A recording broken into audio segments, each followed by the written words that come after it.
चलिए आज मैं आपको अपने एक सीक्रेट ट्रायल के बारे में बताती हूँ। एक ऐसा ट्रायल जिसके बारे में आप मुझे कमेंट करके बताएंगे कि ये सक्सेसफुल था कि फ्लॉप था। तो साल के शुरू में ही मन में ख्याल आया कि क्यों ना बटन मशरूम्स लगाए जाए। घर वालों की सहमति से जैन मिड तक बैग भी लाए। फिर उनके लिए एक अंधेरे वाला कमरा ढूंढा गया और उन्हें इंस्टॉल किया गया ताकि वो 1 महीने तक अपना माइसीलियम बना सके। 1 महीने के बाद जब ये माइसीलियम अच्छे से फैल गया तो उसके बाद थी बारी इसमें खाद डालने की, जो कि कॉम्प्लीमेंट्री आई थी। और फिर था इंतजार इन मशरूम्स के निकलने का, जो कि अप्रोक्सीमेटली 10-12 दिन में निकल ही आए थे। अब आपके मन में ये ख्याल आया होगा कि मैंने बटन मशरूम ही क्यों चुने, जबकि मार्केट में तो ऑयस्टर मशरूम और भी कई मशरूम की वैरायटीज हैं जो कि इजीली ग्रो कर सकती हैं। तो इसका मेन रीजन है कि बटन मशरूम के बैग्स में स्पॉन पहले से ही एडेड होता है, जबकि ऑयस्टर मशरूम के केस में स्पॉन खुद से ऐड करना पड़ता है। और सच कहूँ तो बटन मशरूम मुझे पर्सनली बहुत ही पसंद है। और ये थी हमारी पहली हार्वेस्टिंग, जो कि टचवुड बहुत ही अच्छी थी। हाँ, साइज थोड़े से बड़े थे लेकिन इट्स ओके। लेकिन साइज से बड़ी प्रॉब्लम ये थी कि मशरूम सिर्फ साइड में ही ग्रो हुए थे, जबकि स्पॉन्स तो बीच में भी एडेड थे,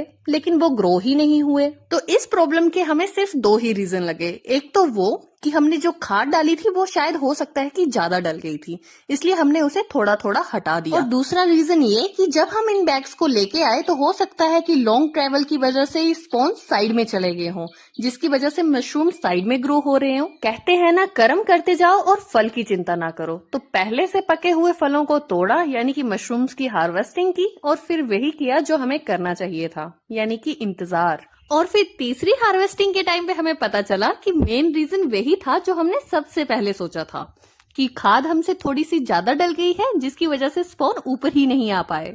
तीसरी हार्वेस्टिंग भी पहले के मुकाबले चलो अच्छी ही थी, और हमें इस बात की खुशी थी कि हमें मेन प्रॉब्लम पता चल चुकी है। लेकिन प्रॉब्लम्स को मुझसे कुछ ज्यादा ही लगाव है। एक जाती नहीं और दूसरी पहले ही आ जाती है। और इस बार की सबसे बड़ी प्रॉब्लम थी गर्मी, जिसकी वजह से ये वाली हार्वेस्टिंग तो बहुत ही बेकार निकली। नई ग्रोथ आ भी नहीं रही थी, और जो ये पुरानी ग्रोथ थी वो उस पे अजीब से ब्लैक स्पॉट बन चुके थे। इसके साथ ये वाला ट्रायल बस यहीं पे खत्म हो गया। लेकिन नेक्स्ट टाइम मैं और भी बेहतर करूंगी, क्योंकि मुझे पता है कि इस बार गलतियां हुई, टाइम भी गलत था, तैयारी भी पूरी नहीं थी, लेकिन अगली बार मैं इन सब का हिसाब रखूंगी, क्योंकि हर एक फेलियर कुछ सिखा कर जाता है। और मुझे अब जीतने की जल्दी नहीं, कुछ सीखने की भूख है।